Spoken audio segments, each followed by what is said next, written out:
Assalamualaikum warahmatullahi wabarakatuh. Waalaikumsalam warahmatullahi wabarakatuh. Semuanya, jadi hari ini kami akan menjelaskan mengenai ide inovasi penyelesaian masalah yang telah kami pikirkan. Satu anak ada 3 ide. Sebelumnya perkenalkan, nama saya Lilian Pramudita. Nama saya Daisyani Sofima Sayu. Nama saya Ahmad Ghazali. Yang akan menjelaskan mengenai masing-masing ide dan inovasi dari penyelesaian masalah.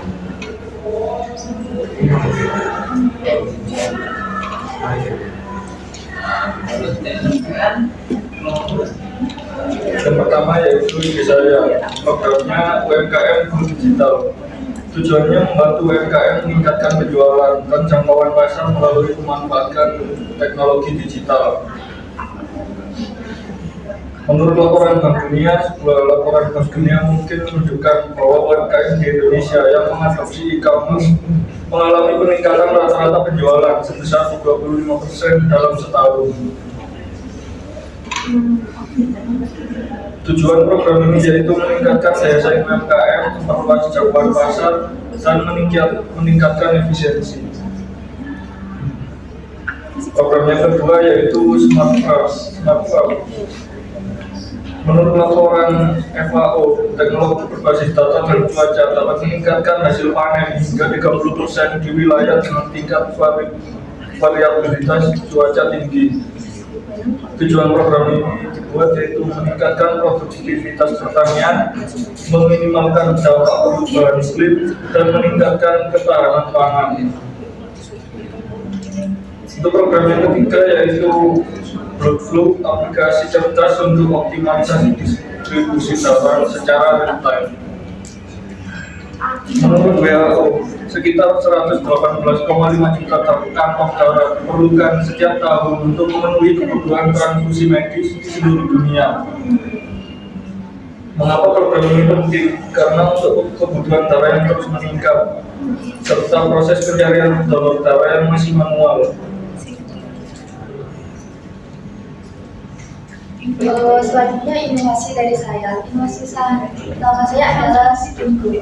Skin2 adalah aplikasi yang membantu UMKM dan masyarakat memilih produk skincare yang sesuai. Ide ini muncul karena banyaknya mahasiswa yang salah dalam memilih skincare dan menyebabkan alergi pada kulitnya. Dan dilihat-lihat UMKM sekarang kalah saing dengan e-commerce saat ini. Jadi inovasi ini mendukung UMKM menarik pelanggan sekaligus membantu masyarakat mengenali tipe kulitnya.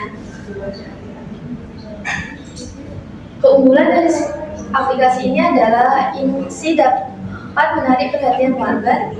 Aplikasi ini dapat bantu toko untuk memanajemen waktu dan persediaan barang. Penggunaan fitur yang sangat mudah dipakai dan dipahami. Manfaatnya adalah efisiensi manajemen stok. Pengguna dapat mengecek ketersediaan barang yang ada di toko dan mengelola stok yang lebih efisien. Selanjutnya, mendukung transformasi digital usaha Indonesia. Aplikasi ini membantu toko berkembang dan meningkatkan daya saing serta mendorong pertumbuhan ekonomi.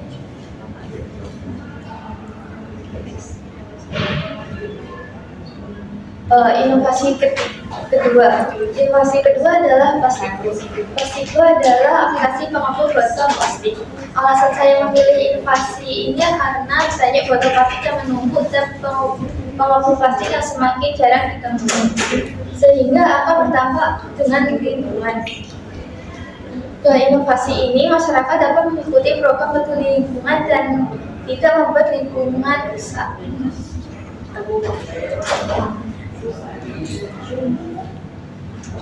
Keunggulan dari Plastiku: 1. Dapat digunakan di mana saja. 2. Dapat melacak lokasi tempat pengepul plastik terdekat. 3. Penggunaan yang efektif karena pengepul akan mendatangi pengguna. 4. Pengguna mendapat keuntungan dari aplikasi.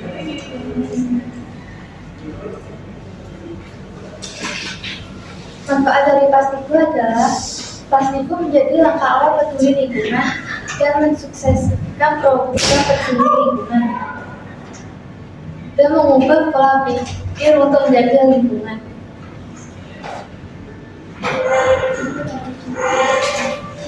Inovasi ketiga adalah Resep. Resep adalah aplikasi reservasi online. Mengapa saya mengambil inovasi ini? Pastinya semua orang pernah mendapat pelayanan yang lama dan harus menunggu konfirmasi dari pihak tempat makan. Dari pihak tempat makan, pastinya mereka pernah mendapat penumpukan data reservasi, sehingga pelayanan mereka mengecewakan pelanggan.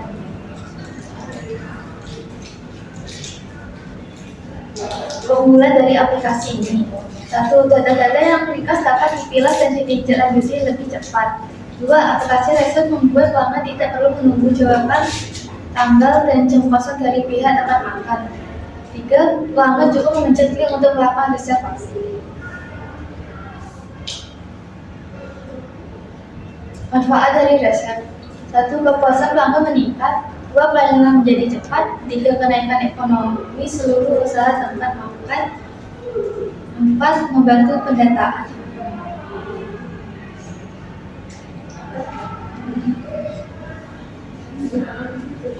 Jadi saya akan menjelaskan inovasi saya mengenai aplikasi Nugasly. Nugasly tercetus karena banyaknya siswa atau mahasiswa seperti saya itu seperti mindless scrolling, atau mungkin saat berkegiatan di kampus, misalnya ada seminar atau menunggu jam bus datang, itu tuh kayak bingung mau ngapain. Kayak selain scroll TikTok, scroll sosmed itu kan kayak scroll sosmed dan TikTok itu kan membuat lini masa yang kayak lini masa yang di dalamnya terdapat konten-konten yang sangat amat random kan. Nah, kadang itu membuat sedikit bahagia, jadi kayak bingung gitu isinya programnya dengan apa. Nah, tercetuslah aplikasi Nugasly ini. Nah, Nugasly ini di dalamnya ada edukasinya, hiburannya, juga ada pengetahuan.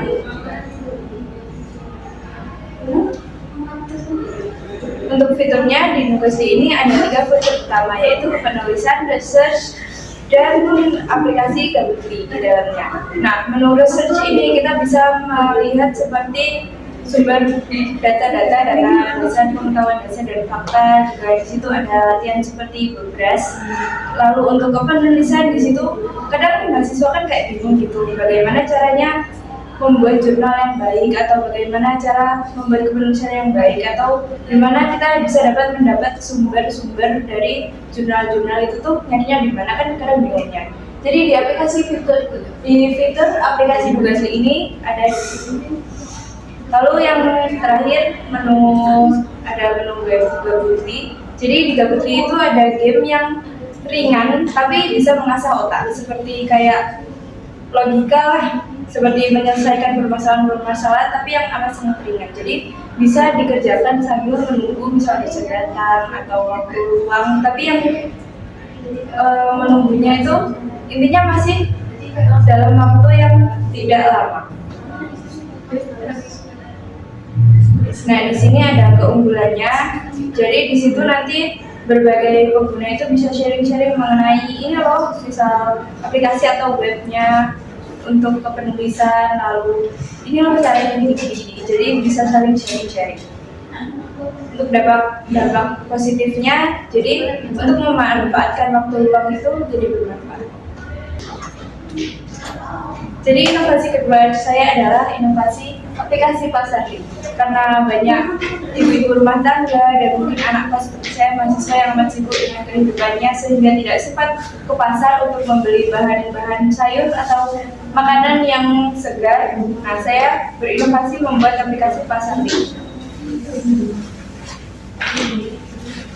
Nah, jadi di fitur utamanya Pasarly itu di situ ada, kita bisa mencari di mana sih pasar terdekat dari lokasi kita, lalu kita juga bisa pre-order. Jadi kita bisa mengorder barang sebelum jam 6, misal kita mau masak jam 6. Nah, kita bisa order itu mulai dari jam 4. Lalu kita berkombinasi atau bekerja sama dengan mungkin Gojek atau ojek online untuk layanan antar cepat. Nah, keuntungan menggunakan aplikasi Pasarly adalah waktu efisien, kita dapat produk segar, lalu kita dapat harga yang murah. Lalu kita bisa membayar dengan mudah, kita bisa transfer atau mungkin COD menggunakan e-wallet.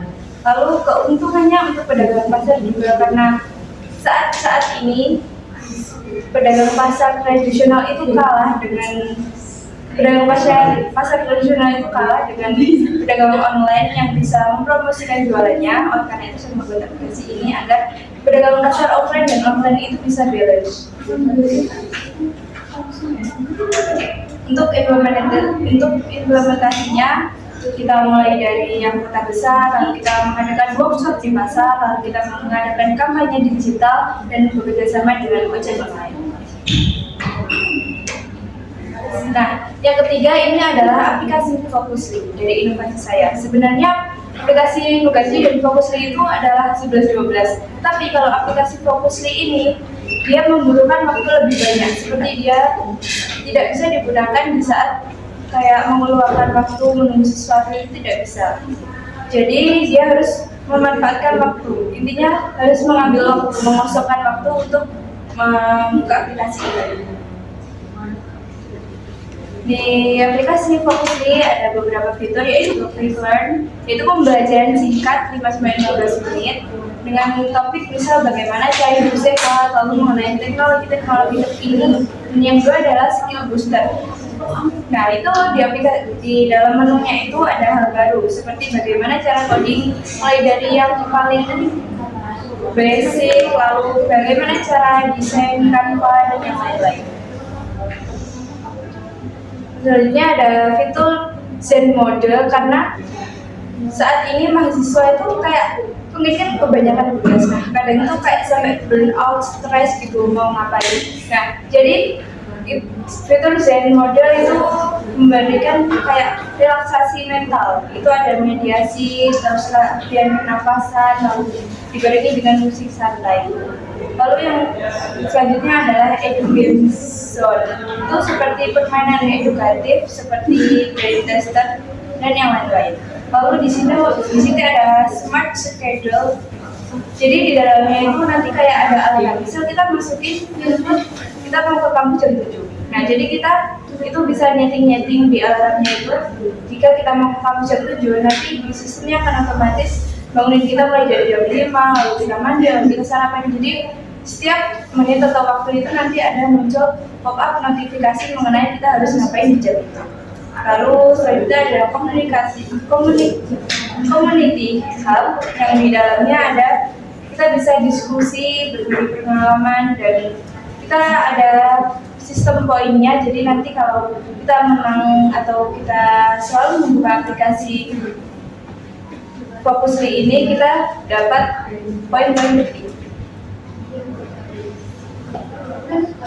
Nah, jadi keunggulannya itu ada kita bisa custom menu, lalu di situ ada bantuan AI-nya yang bisa mengarahkan kita, lalu kita itu fiturnya ini tidak ditutup usia, jadi bisa dari anak-anak sampai dewasa.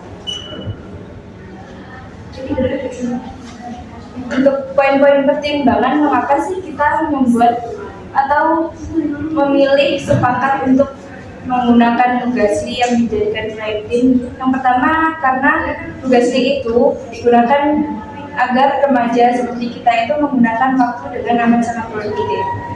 Dan yang kedua adalah cocok untuk semua kalangan. Aplikasi Nugasi adalah aplikasi yang bisa digunakan semua kalangan dari anak SD sampai anak perkuliahan karena Nugasi menyediakan fitur mencari jurnal sehingga anak perkuliahan juga bisa menggunakan aplikasi ini. Yang ketiga yaitu peningkatan keterampilan. Fitur edukatifnya melatih keterampilan berpikir kritis, pemecahan masalah, dan kreativitas secara interaktif.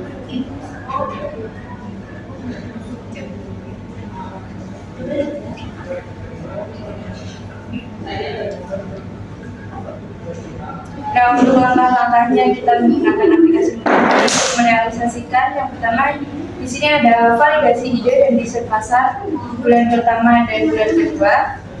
Langkah-langkahnya yang pertama adalah kita mengidentifikasi masalah seperti yang tadi. Remaja itu kadang bingung kayak mau mengakses aplikasi apa dan ketika waktu kosong atau waktu senggang. Nah, lalu kita menganalisis kompetitor untuk mengetahui kita tuh mau ngembangin aplikasinya tuh yang seperti apa, lalu kekurangannya itu seperti apa, agar bisa kami kembangkan. Lalu langkah yang ketiga adalah kita wawancara dengan pengguna. Kita untuk targetnya kita menggunakan durasi 15-22 tahun. Lalu kita mengurutkan hasil wawancaranya itu agar bisa mengembangkan aplikasi yang sangat baik.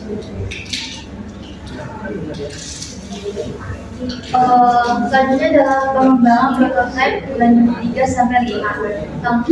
Langkah pertama desain wireframe dan atau teks.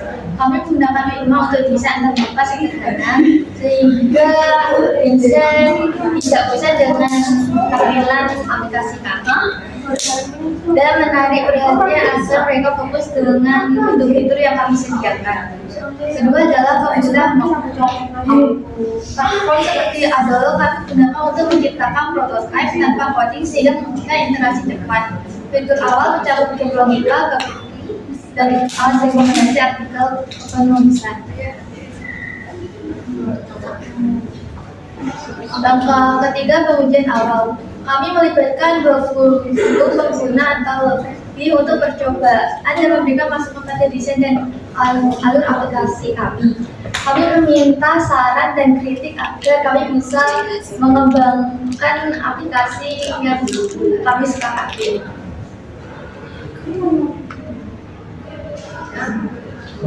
Mengapa langkah-langkah tadi efektif? Karena pendekatan ini hemat biaya dan memanfaatkan alat tanpa coding untuk pengembangan awal aplikasi kami.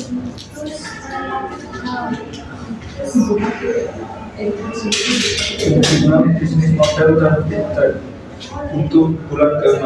Yang pertama, premium model. Versi gratis untuk fitur dasar, layanan premium untuk fitur seperti alat kolaborasi dan game tingkat lanjut. Yang kedua yaitu iklan edukatif, kerjasama dengan institusi pendidikan untuk promosi. Yang ketiga yaitu kemitraan dengan influencer menjangkau remaja melalui TikTok dan Instagram. Pitch-Deck, kami telah menyusun pitch-deck profesional menggunakan Canva yang menyoroti masalah besar mindless scrolling, solusi inovatif dari Nukasli, dan data pasar seperti 160 juta pengguna media sosial di Indonesia.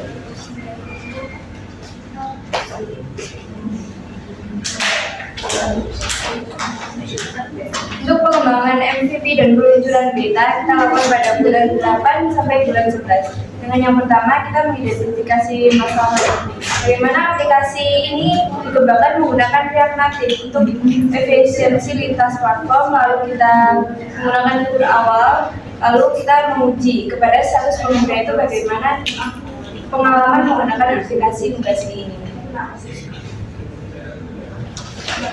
Lalu kita akan melakukan strategi pemasaran, yaitu mempromosikannya dengan konten, mempromosikannya bahwa Nukasli ini berisi mengenai konten edukatif dan tutorial, bekerjasama dengan platform TikTok dan Instagram. Lalu kita bisa memasarkannya di sekolah, bekerjasama dengan sekolah atau kampus untuk mengintegrasikan Nukasli ke kegiatan belajar. Selanjutnya kesimpulan dan dampak. Nukasli dirancang untuk mengurangi mindless scrolling dengan mengganti dengan pembelajaran produktif. 2. Menawarkan hiburan edukatif melalui fitur seperti Gabri sehingga siswa-siswa atau mahasiswa bisa memanfaatkan waktunya sebaik mungkin untuk belajar dan menambah ilmu pengetahuan mereka. 2. Pendanaan sebesar 80 juta sampai 50 juta untuk pengembangan MVP dan 30 juta untuk pemasaran awal. Kami optimis Nukasli bisa menjadi aplikasi edukasi terbaik di Indonesia karena aplikasi ini mengandung fitur-fitur yang canggih supaya mereka bisa mengembangkan minat materi mereka.